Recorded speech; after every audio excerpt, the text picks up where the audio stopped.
રવિવાર રજા હોય.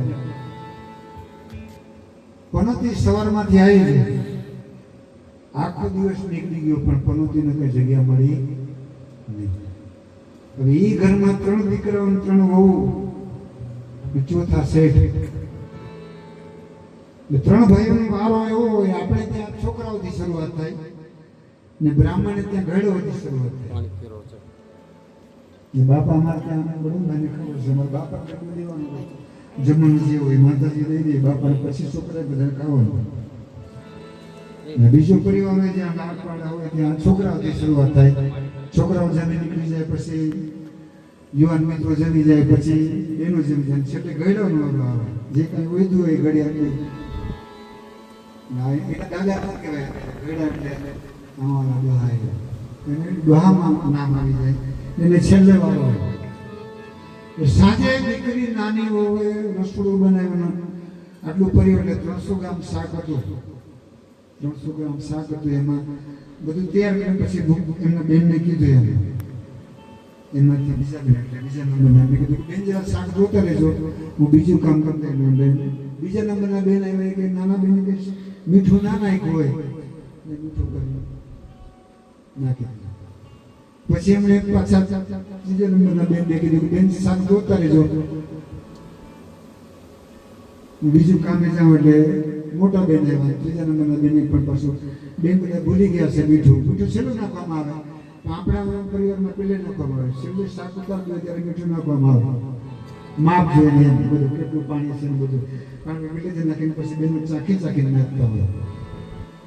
આપણે એમાં ચાખવાની પ્રથા હોય, ખારો મોરો હોય. એટલે છેલ્લે મોટા બેને પણ મીઠું નાખી દીધું. પછી પોતપોતાના કામે લાગી ગયા. પેઢીએથી શેઠ આવ્યા પછી રસોડામાં જમવા બેઠા. એટલે 300 ગ્રામના શાકમાં 3 મુઠ્ઠી મીઠું, એટલે સતીશભાઈ કોળીઓ તો જાય નહીં. શેઠે પેલો કોળીઓ મીઠો એટલે રૂવાડે ઉભા થઈ ગયા. તો શેઠને ખબર પડી ગઈ, કાંઈ વાંધો નહીં, પનોતી બેઠી છે. શેઠે બિલકુલ બોલ્યા વગર પેટ ભરીને રસોડું જમી લીધું. ને શેઠ વિદાય થઈ ગયા, પેઢીએ દુકાને ચાલ્યા ગયા. પછી મોટા ભાઈએ મોઢામાં કોળીઓ મૂક્યું એટલે રવી જાય એવું મીઠું. પછી પેલા મગજ છોકરાએ કીધું કે બાપા જમી ગયા? તો કેવું જમી ગયા? બાપા કાંઈ નહીં બોલ્યા, તો કાંઈ નહીં બોલ્યા. બરોબર, એમને ઝાંકી લીધું, એમ પેટ ભરીને ચાલ્યા ગયા. બીજા નંબરનો દીકરો આવ્યો. બીજા નંબરના દીકરાને ખબર છે કે વચેટિયો આવું ગરમ દિમાગનો હોય. કોળીઓ મોઢા મૂકી દીધો ને મીઠું તો તમારે જોવાનું આસમાને ચડી જાય. ઊભો થઈ ગયો. બાપા જમી ગયા? તો કે જમી ગયા. કાંઈ ના બોલ્યા બાપા? તો કાંઈ ના બોલ્યા. બે બાપા ના બોલ્યા. મોટા ભાઈ જમી ગયા? તો કે કાંઈ ના બોલ્યા? તો કે કાંઈ નહીં. એ પછી આ કાઢો થઈને બીજા નંબરના ભાઈએ પણ જમી લીધું. કાંઈ ના બોલ્યા મોટા, મારે મતલબ બોલવું. છેલ્લે ત્રીજા નંબરનો દીકરો આવ્યો ને આમ ચર્ચા આમ મળસા જેવો માણસ. કોળીઓ મોઢા મૂકી દીધું ને ચોટલી ઉપર સોવડી, એટલું મીઠું. ઊભા થઈ ગયા. પછી તો ચીચિયારી પાડે, બાપા જમી ગયા? તો કે હા. બાપા કાંઈ ના બોલ્યા? તો કે ના. પછી દાદો થઈ ગયો. મોટા ભાઈ જમી ગયા? તો કે હા. બીજા નંબરના ભાઈ જમી ગયા? તો કે એ કાંઈ ના બોલ્યા? કશું ના બોલ્યા.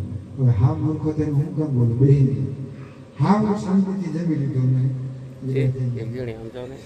અલગ અલગ કામ નહીં. 3 દીકરીઓ અલગ અલગ કામ. એક અમારા મોરિયાનું ને એક મોવીને એક આ બાજુનું કયું કામ બાંડા બેડા વચના છે. 3 બેનો જમવા બેઠા ગયા સુરેશભાઈ ભેગા. 3 બેનો હા મામે એક કોળીઓ મૂકી પછી જોયા કરે. આંખમાં આંસુ આવી ગયા પણ હસતા જઈને જમી લીધું. વિચાર કરો ને ત્યાં પનોતી બેઠી જોવાય.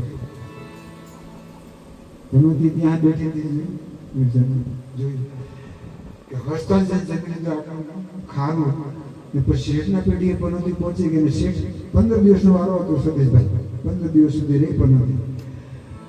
શેઠ કે મારે નથી રહેવું, કે કામ બા કે તમારે 15 દિવસનો વારો છે ને, તો 300 ગ્રામ શાકમાં જો 3 મીઠું 3 ખોબો ભરી મીઠું તો તમારા ઘરમાં બિલકુલ કાંઈ બોલ્યા વગર જો પચાઈ જતા પ્રેમથી ખાઈ લીધું હોય.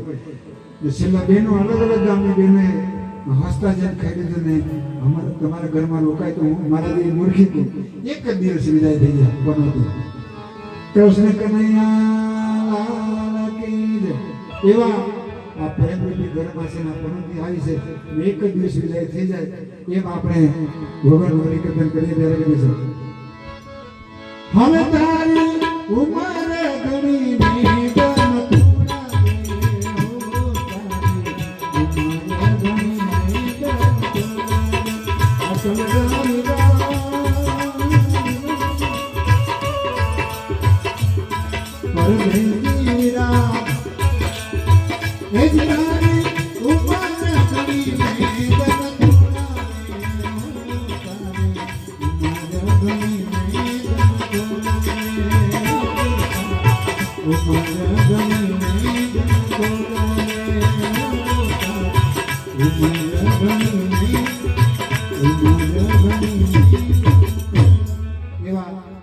પરમાત્મા ઉંમર જાજી બાકી છે, દીકરાને સરસ મજાનું શરીર અર્પણ કરે તો સરસ મજાના ધામમાં પરમાત્મા એ બીજા ખોડિયાને દાખલ કરે.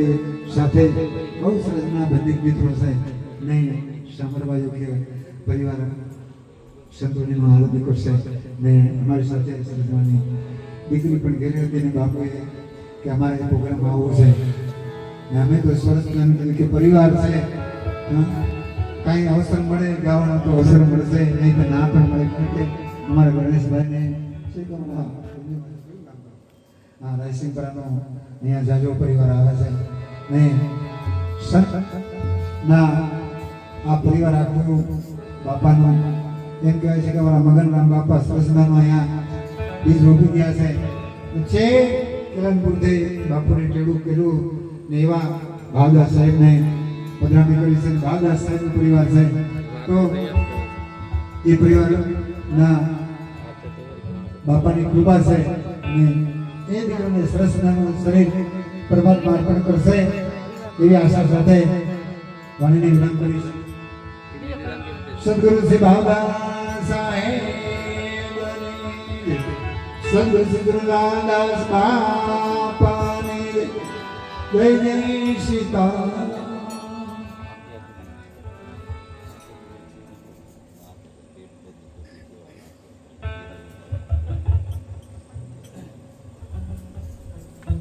આવો ભાવ કે બેન